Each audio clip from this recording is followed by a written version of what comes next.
Hello, this is episode 2 of Chatting Shit about the Guardian Cup.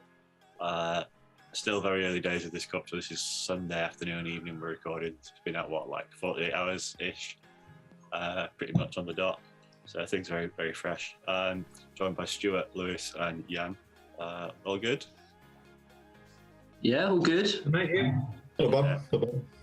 Yeah, all good here, thanks. Still pretty excited about this cup. Like, it's not settled down properly yet, so it feels like there's a lot of viability here. I don't know what you guys think. Yeah, I think it's going to be a very fun cup. I mean, obviously, the big difference here is that it's a cup which is based on types of moves rather than types of mons, which took us all a while to get, but then eventually... Types of moves? He dropped. The penny dropped. The penny dropped. And we're all up to speed now, which is wonderful. Now we've uncovered that little base, but it does make it a very different cup from kind of ones we've had in the past. So I'm looking forward to see what happens this month. I'm really glad the ban list was as long as it was, because that gives it the opportunity to be different. Otherwise, we know what we're going to end up with, more or less. We've used all those mons, build those banned mons before. We know how it plays out. So yeah, I quite like the non-ban list. It is quite the ban list. Like, I was going through, I was like, that's banned, that's banned, that's banned, that's banned. Like, what's left? So it was certainly needed, though, in terms of there's just so much that if you looking at the meta as it is, if you just even let one of the ban list in, it's just so centralizing around that particular pick because they're so strong, or will just do things that, well, I guess part of its availability for some things. I guess like not everyone's going to have a Wobbuffet, for example. Of course, I picked that one. Of course you did. Yeah. Coincidence. But it's. I think it does have such massive opportunity here to go pretty wild, insofar as, you know, I think there's much more of an opportunity for there to be not one right team as we have had with other metas, for example. Where, but on the flip side, you know, I know it's early days, but the community could find something where it's like we just go either everything's open and wild, or we start picking the things that like RPS people. So I want to put my faith, new year, new me, put the faith in the community. But yeah, no, I'm pretty excited. There's some really interesting stuff like we're going to talk about tonight, this afternoon, wherever you are in the world. Hello. Global audience. Which I think a lot of people have probably missed because of when they were released, or it's just that like they're not having quite the move set initially or something else. So I think there's some real opportunity for some like rising star type Pokemon here, for my taste. But yeah, pretty cool. What about you, Lewis? Any initial impressions?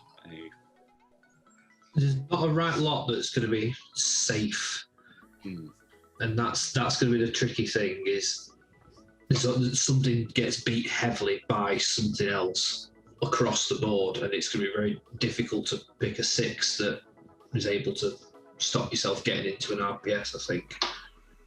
Yeah, I think it might be a case of trying to pick 6 things that have got the potential to be safe, and hoping that your opponent's team has a sort of a slight hold to one of them. Is perhaps the route I'm going to try and go down. But I fully agree.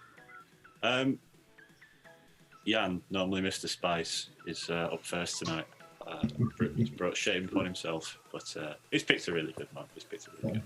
Sorry, guys. I'll reason out why I did what I did. Not because I've just become Mr. Meta or Mr. Potential Meta this year. So I've gone with Pokédex number 711. So we're going way down the list there, and it's the pumpkin Pokemon Gourgeist, which I'm really kind of excited about to see potentially shine here for a number of reasons, because it got released at the same time as Trev, the lovely tree, and largely overshadowed, obviously, because like Trev's moveset is ridiculous. Like Shadow Claw, Seed Bomb, Shadow Ball is just insane with what Trev does, and we all love Trev. Well, most of us love Trev, some people don't, but whatever. Like, but if you really look at Gourgeist, it has the potential to do things that, just because it's overshadowed by its bigger, uglier brother, I guess, in some respects. So Hex, Seed Bomb, Shadow Ball. So you've just got a different fast move. So you probably don't have as much fast move pressure in terms of that damage. But like Hex is actually pretty good since the buff. So you're going to get to those moves pretty quickly. Seed Bomb's not great, but you know it does work, and you know is pretty good spam move. Is spam move or bait move as well. And particularly because even though depending on Gourgeist stats, we'll get to that. With those Shadow Balls are still going to hurt. Shadow Ball is a fantastic move, regardless of whoever gets it. It's always going to put in work, and it's always something you're going to have to be worried about. So I really like it because I think it's got a real chance to shine here to show that it can hang with some of the bigger threats and be, you know. It's not going to be exactly the same as Trev, obviously, but it's not going to. I don't think it's going to disappoint either.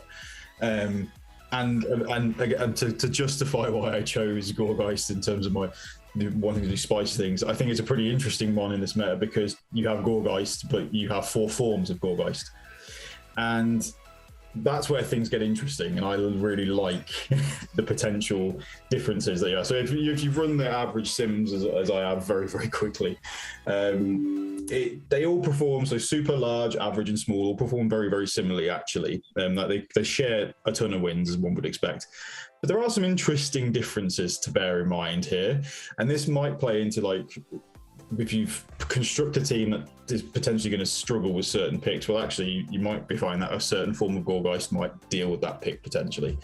So rather than kind of go through all the things that the Gourgeists win, because it actually has quite an extensive win list, which I was actually quite impressed from the start. Got a lot of big names there. Interestingly, one thing I just thought was quite fun, beats Charizard, which is pretty cool. Oh, how's that happen?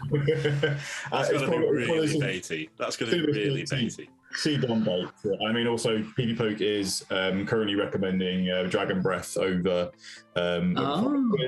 but I guess I understand because there's no fairies. Doesn't look like there's going to be a massive number of steals kicking around either. So that Dragon Breath pressure, not to make it a thing about Charizard, but you know, but yeah, it's pretty. That's pretty cool. Again, it's always some bait dependent, but even with baits I thought that was quite a fun one to have. But so for instance, so the biggest Gourgeist, Super. It's pretty strong across the board, but it only goes evens with itself. For example, if you get caught in the mirror, whereas it pretty reliably loses to all the other versions of Gourgeist as well. So they actually have like fairly best matchups because I believe the metric, the mechanic with the size is that the smaller the Gourgeist, the more I think it's more bulk you end up with or something like that because of the way the defense. Really? I thought the bigger ones end up with more HP, and then the smaller ones end up with more attack. Was my understanding of. That's what I thought as well.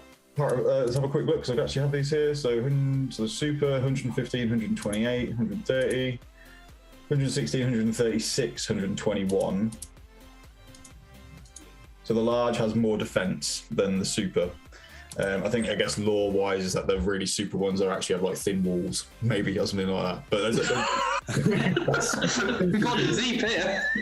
But whatever happens is that there's obviously that weird kind of weight mechanic and which kind of affects how the balance of stats goes. It's not like wild, but it does make some differences.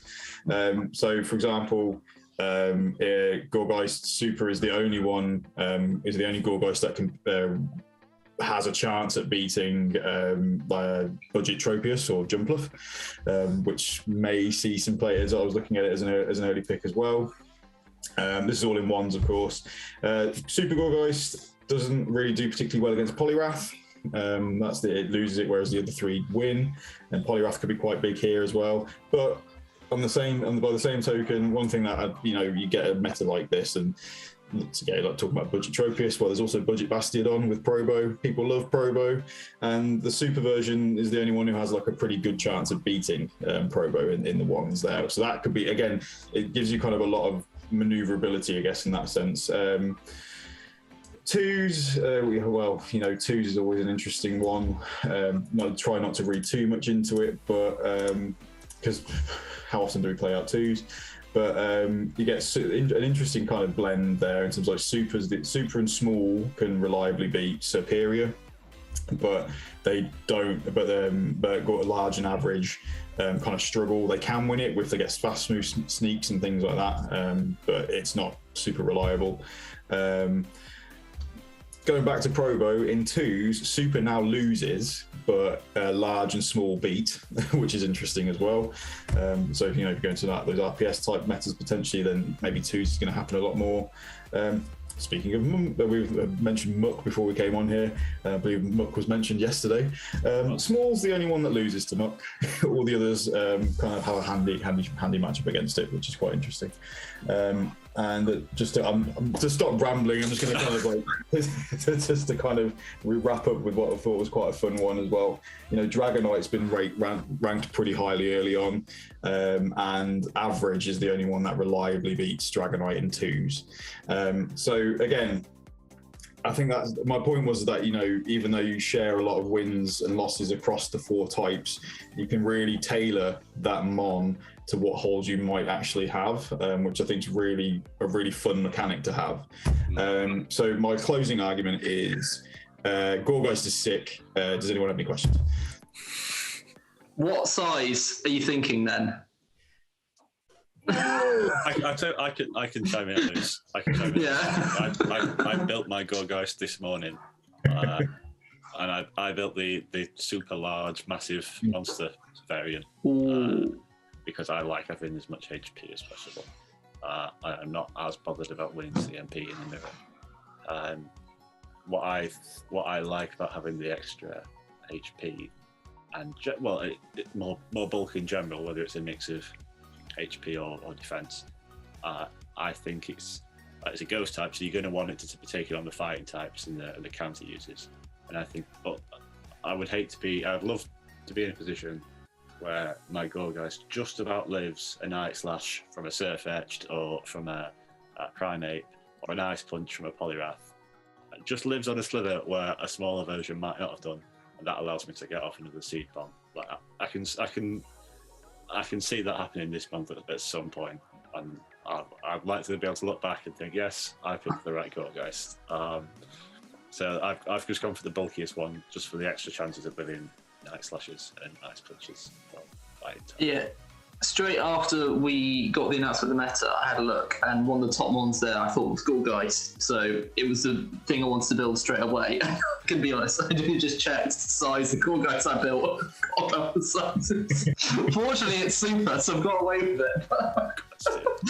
One and out, but yeah, I didn't check the size. Like pumpkin, it will do.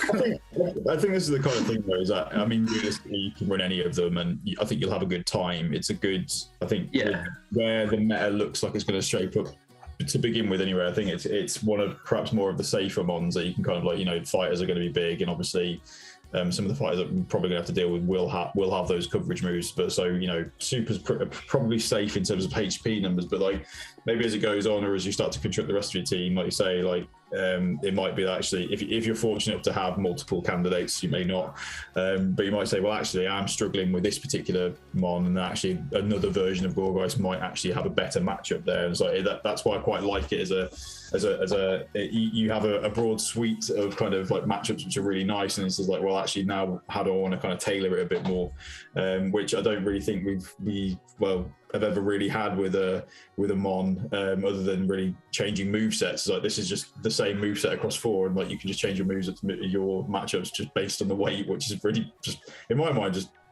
bonkers. But really, really cool. I suppose it's kind of comparable to choosing a licker. So there's benefits to Lickitung, benefits to Snorlax, there's benefits to Munchlax, that sort of thing. Licky, not necessarily here because some of them aren't eligible, but in the past, it's been a thing where they all have Lick, they're all normal types, they're all Body Slam, but there's slight nuances. I know there is slight nuances because of movesets, but it's a similar kind of thing where that suite of wins and losses aren't going to change massively. Yeah, the thing I like about Gourgeist is it's a complete stop to Vigoroth, because I think Vigoroth is going to be around. If it's in the cup, we usually see it at some form. I don't know if it's going to be the best month for it or not, but it kind of reminds me of back one cup that comes to mind is Sunrise, where Vigoroth was big. By the end of the month, a lot of people were running Drifblim, and I think possibly that a lot of people might be running Gourgeist possibly to stop the Vig, amongst other things. I mean, it's tough to see how it's all going to play out, but I think that's a definite thing that has going in Gourgeist's favour. Yeah. What do you reckon, Lewis? Any thoughts on the pumpkin? I have a question. When you're inputting it on your Silph, does it have 4 different forms? I think it does, yeah. I've never registered it, so I don't know. So does it have like on Silph, a large, I think, small, average? That's a good point, actually. I wouldn't have thought so, because like Malamar, not Malamar, why have I said Malamar? Jellicent and Pyro are the sort of gender variants, don't they? They don't change stats though. But Gourgeist does change stats, so I think it might, just for that reason. They might have to do it just to, for verification purposes, because then if you add like 4 different ones which all have the different sizes, it's like, hang on a minute, you could just pick and tailor the So then, with that in mind, does that mean you could register multiple Gourgeists on a team? We've not seen. It's possible. We've not seen species clause, I think. Yeah, okay. Welcome to Gourgeist Cup. But you can run multiple cast forms and they're different entries. You can run multiple set it up with all 4 sides of Gourgeist at the same time. It's a strong mon. Can you imagine? I feel like I've opened a can of worms here. Yeah, that's something we'll look into, and we'll get confirmation for next when the 3rd episode goes out, whenever that is.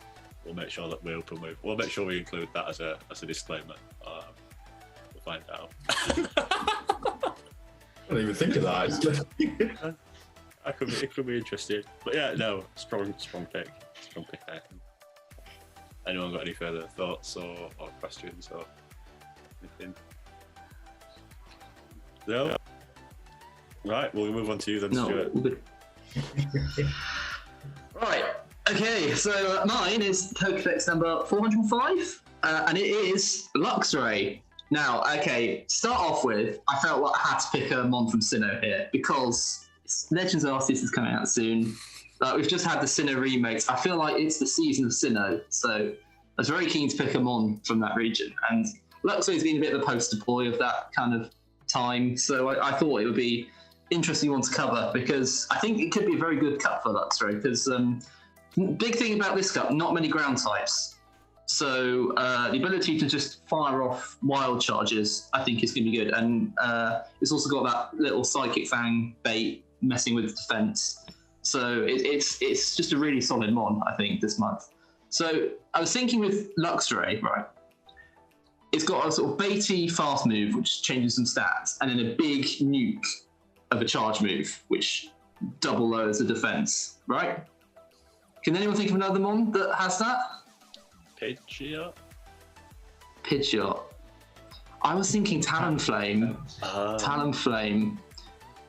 Yeah. Reminded me of Talonflame a bit, which of course, is a big thing. And I'm not a fan of Talonflame at all, but so I don't know why I've gone for this, but I think its ability to, you can get fast moves quicker. Like, I think from what I looked at, Spark seemed to be the stronger move compared to Snarl, just because, like I said, there's not much which is resisting electric, and there are quite a few fighters about, which I know you've got Psychic Fang Sleeper, but it's still, I think it's the better one to have the Spark on. But yeah, and the other thing I realised yesterday is I was watching a video with Dan, and of course he covered Electivire. And of course he said no wild charge on it. I completely disagree with that. I think you need those wild charges, because it will do work against a lot of the meta. So yeah, that's my 2 cents. Yeah, I looked at Luxray early on because I thought the Psychic Fangs might be a nice way of dealing with the counter users. Less reliable than you might want them to be, because obviously it's a weak move and on stab at just 50%, and then you're relying on Spark as other damage. So it's not. I wouldn't be looking at Luxray as a way of like sneaking in a fighting counter into your electric types. I think there's probably better options for that. Yeah. But what I like about Luxray is I know you like Spark. I think generally Spark is better. But based on what we've just said about Gourgeist, Snarl actually picks up Gourgeist in the 2 shields. 2 shields. Ooh, that's quite a commitment. 2 shields. It is. But what you've got with the poison fan debuff, if you come out and you double shield with that in that matchup and they only single shield, you're still going to get to a poison fan on the next thing, against the next thing, maybe 2, and then all of a sudden that thing's really frail, and you can eat away at that advantage that your opponent's got, and sort of pull yourself that level in terms of shield or damage. Like you might end up a shield down, but 2 healthy ones to their one left. So there's possibly a trade-off there. But yeah, there's not many of the electric types that take on Gourgeist, but Snarl Luxray does. I think Empoleon might do as well. Empoleon should do the job, surely. Yeah. No, Empoleon takes zeros. It's weak, isn't it? Aerial Ace is weak. It's really hard to know how big Gourgeist is going to be because we haven't really seen it in the cup so far, and I don't know if we'll see it everywhere. If it'll be kind of a niche pit. I mean, it's definitely play for it, but we'll have to see how big that is. The other thing I picked up. Oh. What did you pick up? What did you pick up?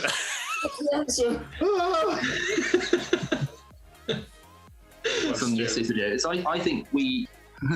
Stu, you sorry, you froze there. We got to the other thing I picked up is. And then suspense. Right. Okay. Sorry about that. But the other thing we picked up is from last night's video. I found a very good partner for Luxray in Jumpluff because Luxray struggles with grass and ground primarily, and Jumpluff completely walls both. So thank you to George for that one. Yeah. Fair. Yeah, I think that could be a bit of a interesting combo for sure. But and if you're really desperate for Luxray, hidden power. No, there's never Joe. I have since I started playing PvP in Twilight Cups. I've been playing PvP a long time, and for all that time, I've been hoarding Gastrodons and Starmies and Togetic's with various different hidden powers. And I've on all of those now. I've got all the hidden powers, just in case one day they come in useful. I've been playing for 3 years, and I've not found hidden power to be useful once. Do you remember Jungle Cup back in the day?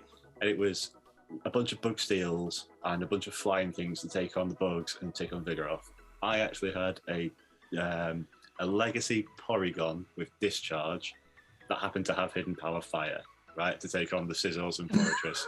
That was like incredibly rare, and it was almost like that cup was custom built for hidden power Fire Discharge Legacy Porygon to do well in, and even then it was awful. So there's never a reason to run hidden power. I had to mention it. I thought, any coverage, struck a hidden power on, go. Wonderful. But no, I'm normally a fan of a spicy moveset. Like when I was building my Gourgeist, I spent about 8 TMs switching between Foul Play and Fire Blast before I got Shadow Ball. And part of me was there going, ooh, Fire Blast. But no, certainly don't need hidden power on Luxray. But also, I think Spark's probably a good option. And Snarl's definitely a good alternative. It's depends what you need for your team, really. That's it. So do you think the electric types are going to see a lot of play here? Yeah. Just it's what have we got in this cup? We got some flying types. We got fighting types. We got some water types around. So it's a good cup for Luxray, really, and other electric types as well. But I think the lack of ground types really makes it, because electric only has one weakness, which is ground. So there's not much of them. It's good to go, really. Yeah, fair. And it's nice as a flying resist as well, because we've not got a huge amount of steel types or rock types here, whereas we do have a lot of flying types. So I'm kind of looking at electric types as a defensive thing more than an offensive thing, which is weird, given that often you have Volt Switch and Wild Charge is the big appeal. they're not known for defense electrics either, you know. And not many tanky electric types out there. I think Ampharos comes to mind. Yeah, but Ampharos is fairly bulky. Yeah, the bulkiest ones. Lantern obviously, but is banned this month. Yeah. Yeah. Was it you, Jan, who used Rotom the other day for something, or was I thinking of someone else? No, it wasn't me. I have looked at Rotom though before. Generally speaking, I'm all for something a bit silly, but it's just not good. You're always asking it to be Lantern, and it just isn't, to be honest. So you can have that one for free. Just don't do it. Yeah. It's a good thing Lantern was banned. Lantern would have been so good here, I think. It literally had the perfect typing, in my opinion, for this cup. But yeah. Any thoughts on Luxray or any other electric types, Jan or Lewis? What you think to electric types in general? For my taste, I think electrics could have a lot of play, and it's one of the. But my main, I think, like with a lot of with everything else I've said, actually, it is so dependent on how a lot of the rest of the meta decides to shape it. I think my big problem with a lot of electrics that when we can use them, it is just that they are so frail, and a lot of the big threats here are going to hit hard, and so it's going to make those matchups quite awkward, I think, in the long run. It's like you're not going to be sticking around quite as long as you want, like, unless you're in a matchup where you are resisting those moves. And even then, like, I've been in matchups with like electrics versus flyers, for example, and like, you know, still sky, like with certain electrics, sky attacks, for example, still hurt. Like, it's kind of like, and it's like, I shouldn't be taking this much damage, right? Which is why, and when we were talking about Spark versus Snarl, that's kind of why I might favour Snarl for my flavour, because I thought I've got a frail mon in there. Like, I know Snarl's slow for 3 turns, but the energy generation is massive. So I just want to get maximum value out of my electric mon there. So, because I just don't like Spark as a move. I just think it's just not a great move. Like, it's kind of, that's my play style when it comes to those things. But yeah, like, there's some really big waters coming, like, you know, Water Chansey, Rainy Cast being a potential option as well, which should have the potential to kind of like shift the meta one way or another, and having a real strong answer like Luxray does look pretty good here, like on paper. Yeah, like, I think if it shapes up to be that way, that could be, you could be thanking your lucky stars that you actually evolved a good one on Community Day. I'm like, yeah. Yeah, that's the thing. It's also, you know, recently Community Day, this is its best chance so far since that day that it's got in a meta. So I think maybe they'll have a lot of usage for that reason alone, because everyone's got one now. Like Jan said, with how frail the electric types are, and the other thing is, because the only thing it resists really is the flyers. So the things that you want it to be consistent, like the waters, the longer you end up in that, the less likely you are to actually win it, particularly if you're relying on wild charge as you move. Something big and bulky water type can come in and just 2-shield farm you down, and then have a load of energy to throw at whatever you bring in next. So it's not as hard an answer to some of the things it should be than you want it to be. Yeah, I'm quite keen on, as Drew mentioned Ampharos, I'm quite keen on Ampharos here, because it's, I know Wild Charge is such a great move, but when you need the electric types to be reliable, I think that the Volt Switch Thunder Punch combination is where you're going to get that reliability from. And you could look at something like Raichu, Kanto, or Alolan, and have the Volt Switch Thunder Punch, and keep the nuke as an option as well. But I think as Lewis said, you want to be comfortable going into those long matchups, and you want to get all the bulk you can. So I don't know. I think it depends. If you've got other anti-flying types on your team, so if you've got something like a Bronzong or a Steelix or a Crobocos, which personally I'm not keen on here, and particularly Steelix, really don't fancy Steelix here. But if you've got something like that, maybe you can afford to be a bit more aggressive with your electric type choice, and go for something like a Luxray or a Reptile. But yeah, I suppose it's like anything, you got to balance it with the rest of your team, I suppose. Any final thoughts on Luxray? No? Okay, Lewis, let's move on to your pick then. So going on to, in a similar vein, my pick is Pokédex number 395, and it is Empoleon. And it's the water type that's got heavy fast move damage, to the point where it's not actually that great in the 0s and 1s, but 2s, the things that you should come out and beat it, Waterfall just goes straight through it. Things like Luxray, for example. Luxray can't beat Empoleon in the 2s, even perfect baiting, because Waterfall just goes straight through it. But also you've got your Drill Peck, so the things that should counter it, your fighting types, you can get a 1-2 Waterfall lead and you win the 0s there as well. So you've got options to either take shield or switch advantage. It's just a very hard hitting mon, and I really like how it's going to do in this cup. Yeah, it's got the nice subtyping as well, the nice steel subtyping, which when there's not much of it about, it's always valuable, isn't it? Nice way of resisting grass as well for the water type.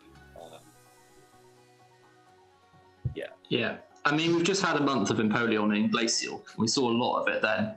So, and it was always working pretty well then. It's got the combination of the steel typing and the Drill Peck to have something to really hit the fighters, and also grass. It's just very solid, I think. So if Empoleon's in the meta, it'll probably be around, because I just think it's very good and very solid. And like you said, with the electric types, there's no real ground to threaten either. The only things that are really going to threaten it are the fighters, and you have got an answer to come back at them with. What do you reckon, Jan? One of those mons that, like, it's just, it really has, I mean, as bad as Drill Peck is as a move, objectively, energy and all that wise, it works on Empoleon, just because it's got the right stats that it needs, and like, Waterfall Hydro Cannon as a combination is just stupid. It really is just like, and like Lewis was saying, in terms of, like, you go into two, if you like, it sounds like there's a lot of matchups, and looking at just from our conversation, looking at things like where 2 shield matchups might be more popular than we maybe anticipate. And so, like, if you're going in with something with Empoleon, going through those 2 shield matchups, like with how hard Hydro Cannon hits from an Empoleon, you're probably going to get those shields back if you're willing to invest them. And then if you build a team that just thrives in the 0s, that's great. And maybe you just, like, the back line doesn't really want to see Empoleon at all. Like, there's so much you can do with that energy, because what is it, 5 waterfalls to every Hydro there? It's not slow by any means, really. So yeah, I think it's a great pick. It's always brilliant. It's always great whenever you can pick it, and I think it's also just a mon that is relatively easy to slot into most team comps as well, just because of what it can do. I'm a big fan. I've gone through an Empoleon resurgence recently. I really like it. Yeah, whenever I see Empoleon on the other person's team, I always think, wow, that can do a lot of work if you play it badly. Like, if it comes out into match and you think you're going to take some hits here, it's a tough mon to wall, really, with that. What I really like about Empoleon here is that, like, when you think of steel types, you think of it being an anti-flyer. I've picked Empoleon in draft before, and then come up against Altaria and Tropius, and thought, well, this isn't really an anti-flyer, is it? It's an anti-most flyers. But with Altaria and Tropius gone here, it is a proper, and Zapdos is gone. There's the Emolga worry again, but other than that, Empoleon's a proper anti-flyer here, and it's also like King Steel as well, so it's going to beat all the other steel types. Which is really nice. I looked up Drill Peck stats just then, because I didn't know it. I knew it wasn't a great move, but I didn't think it was that bad. It's a Surf Clone, 65 damage for 40 energy. It's pretty solid. It's pretty solid, Drill Peck. Maybe it's just because it just doesn't have the stab, then, really. Because that's the thing. And it's not Hydro Cannon. Yes. What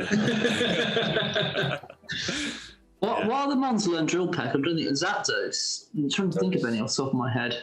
Fearow, yeah. Fearow, you don't really see Fearow. Yeah. We should though. Make sure. someone's going to run it now. I said that, aren't they? It's Dodrio that gets it, not Firo. Yeah.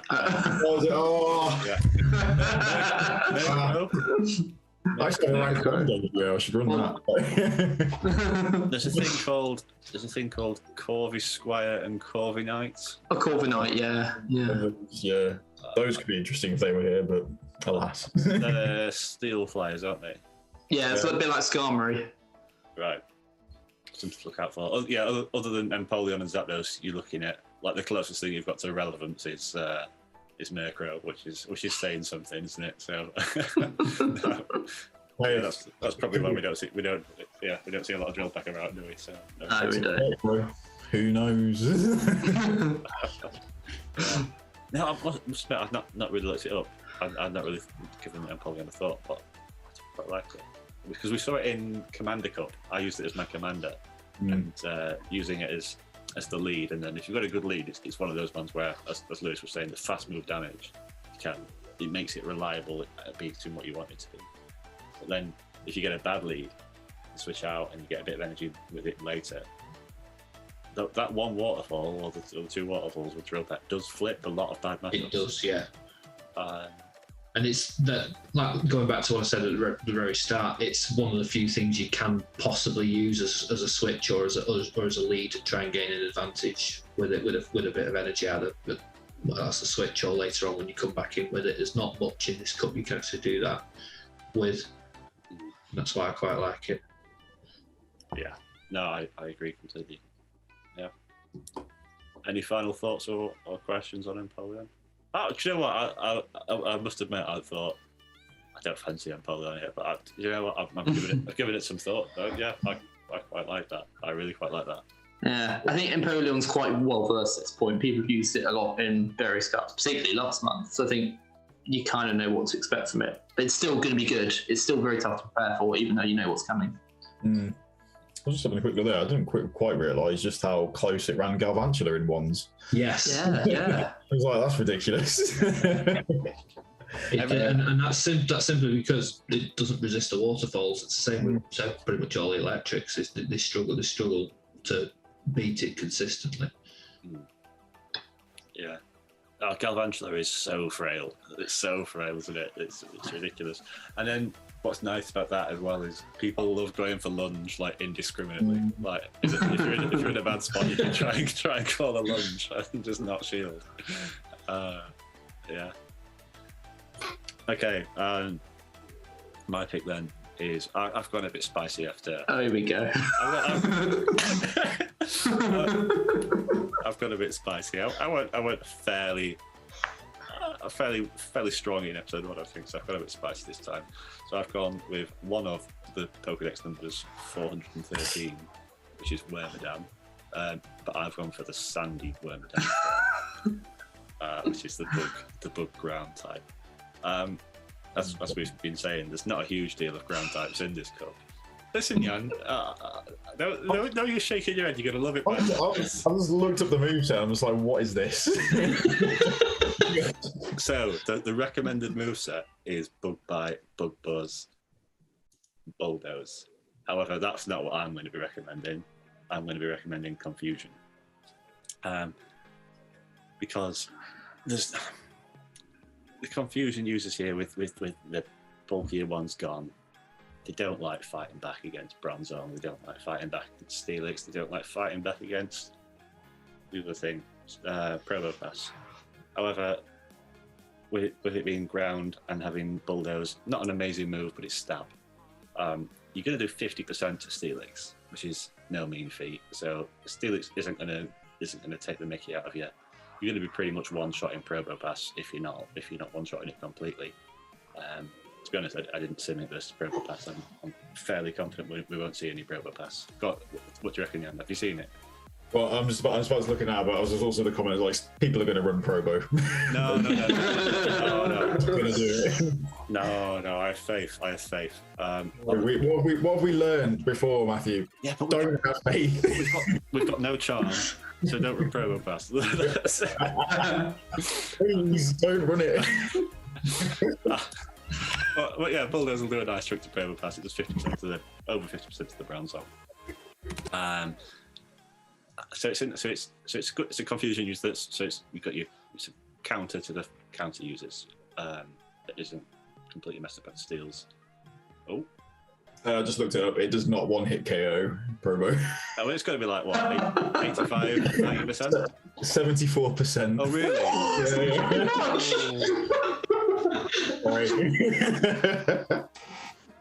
I can just feel a whole building. There's still time to change your pick, Matt. There's another one, just say it.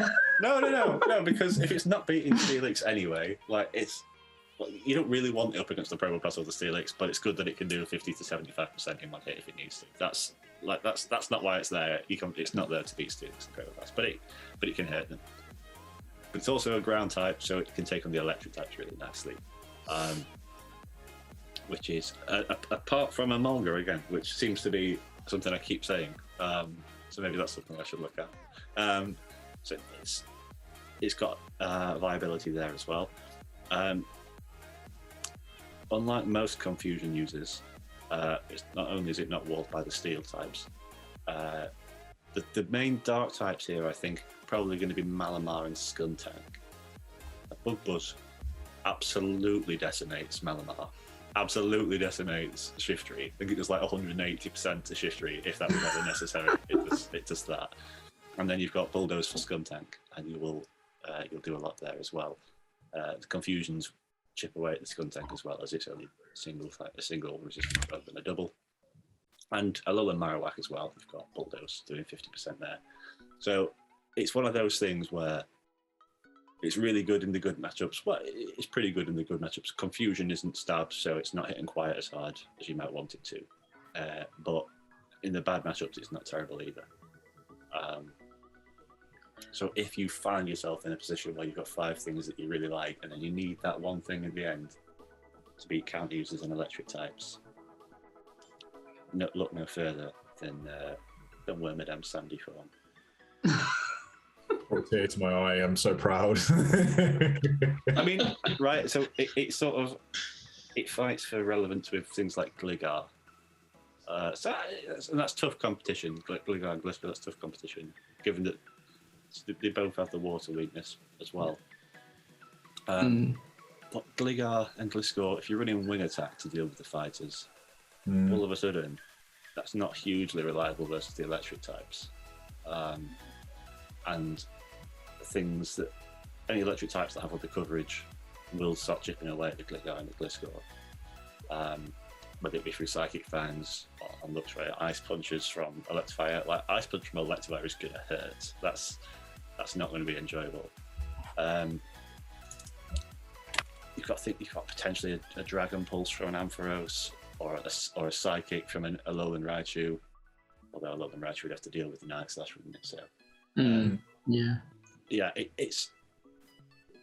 it's versatile in a different way to Gligar and Gliscor, and I think probably slightly better at doing the core job you want Gligar and Gliscor to do.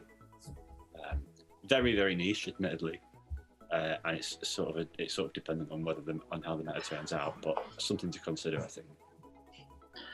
I mean, we've seen Wormadam quite a bit before, obviously the trash form, and that's been very solid, but obviously change of typing here. But if you think about it, Wormadam Sandy isn't actually neutral against the fighters. It actually resists the fighters, unlike the trash form, which I think is quite important. Yeah. And there's a few water types, there's a few ice types, but they're not everywhere. So I don't think the ground typing is too big a hindrance this time. The problem is the move. The Bulldoze isn't ideal, but I think it's got potential. Whether we'll see it sort of make a move, I'm not very sure on. Yeah, I think what's nice about it is that it's like even in bad matchups, confusion is gonna sting, and so as far as I could think, Pelipper is probably the worst case scenario for Wormadam.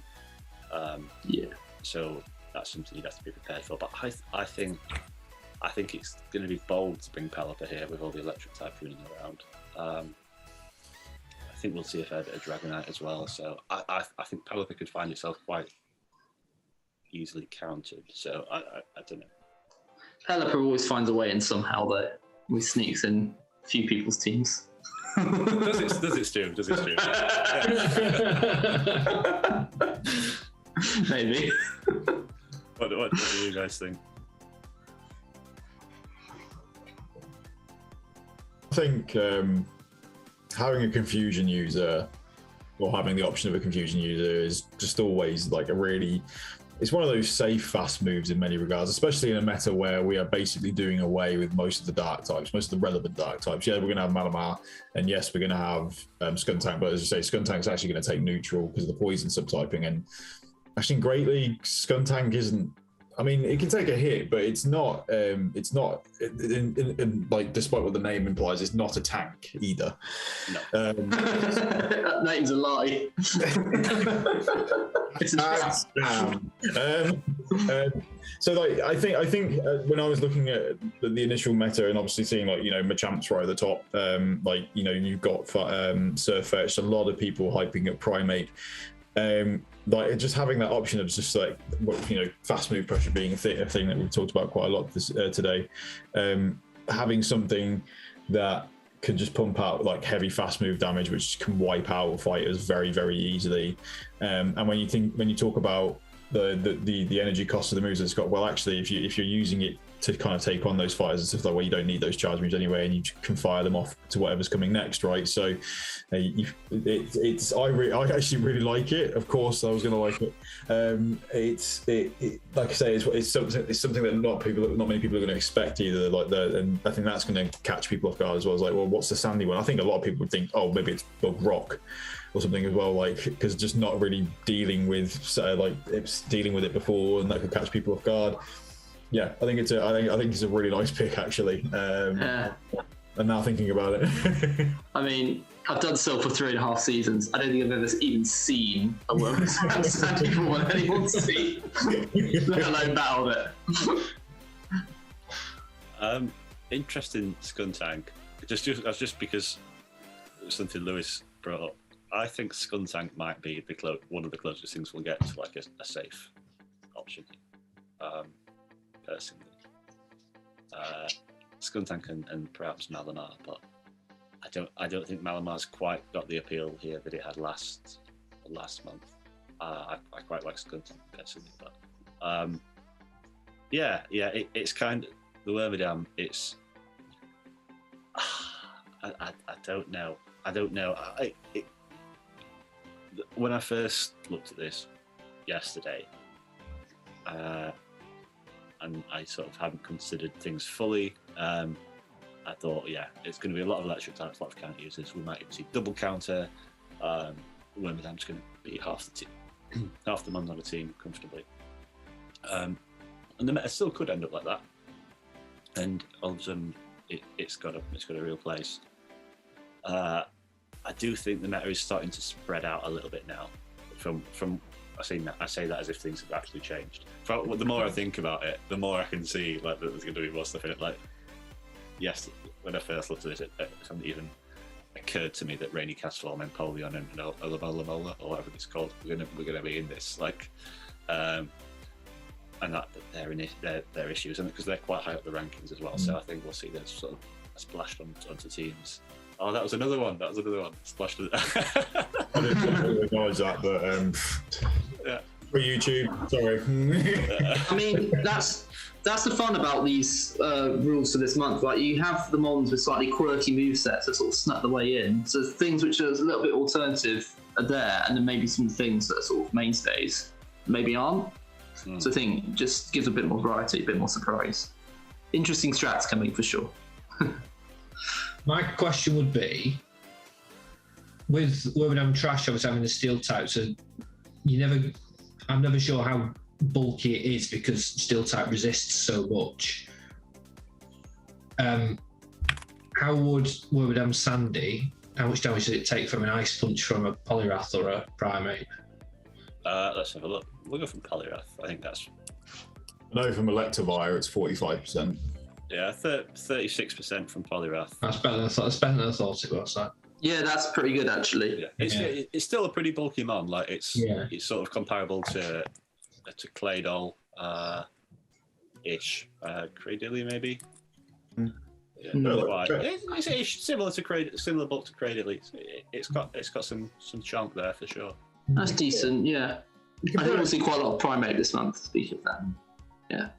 I think you compare it to Trash Dam as well, and actually, like the differences in the stats is not that bad, really, in terms of like it trades on average about 4 defense and 8 HP for about 5 extra attack. So it's not too far away, really, in terms of like, again, obviously, like Lewis says, the steel typing on Trash Dam really does help it make it feel like a lot bulkier. But again, it's not a bad spread there, to be honest. So, and you know, if you're gonna be dealing with a lot of electrics and fighting types, then it'll probably feel like Trash Dam does maybe. So, yeah, it's ground bulky has the potential to feel like there's not many grounds or bug types around. So you might see build Pokemon that target those typings, and so it'll, as Jan says, it's gonna take on those characteristics. So it may end up feeling a bit bulkier than it actually is. I looked at it before one time. I forget when it was. It might have been. What was the one that I absolutely hated, Stuart? And I used Rhyperior in. No, not Rose. Catacomb. Yeah, I looked at it then as I can't remember. It was probably something to do with Sudowoodo and Venusaur, and it wasn't quite there. But I feel like that meta was. We don't need to revisit that. No, leave that. Leave it there. Stuff hit hard there, whereas here, I don't know. Like you got a counter and wild charge hits really hard, obviously, but beyond that, I don't think it's quite as hard hitting as previous metas we've had on the whole. And so I think you can, and given that you're resisting those things, you can perhaps take liberties a bit in terms of trying new things or trying to run things that might be a little less reliable. I don't know. I think it's got some thoughts. I know there's someone else going on chatting shit this month who's quite keen. Who's quite keen on Wormadam and Sandy. So maybe they'll have something to add at some point. But that's a tease. Yeah. Cool. Well, anyone got any final thoughts on anything? I've really liked both the episodes I've done so far because there's so much variety here. Like previous cups, we talked about why I like this electric type, or why I like this electric type, or why I like this electric. There was one episode of Nightfall where 3 people discuss ice types and the various niche about the ice types. Whereas this is great. Like, there's so much variety here, and I'm really looking forward to playing. My first draft shoe doesn't have an electric type in it. Ooh, bold. Yeah. Has it got Wormadam Sandy in? No comment. Okay. Right, guys. Well, thanks for joining. It's been a lot of fun. Yeah. Good luck with the month, and catch you all later. Thanks. Cheers. Thank Matt. you, Matt.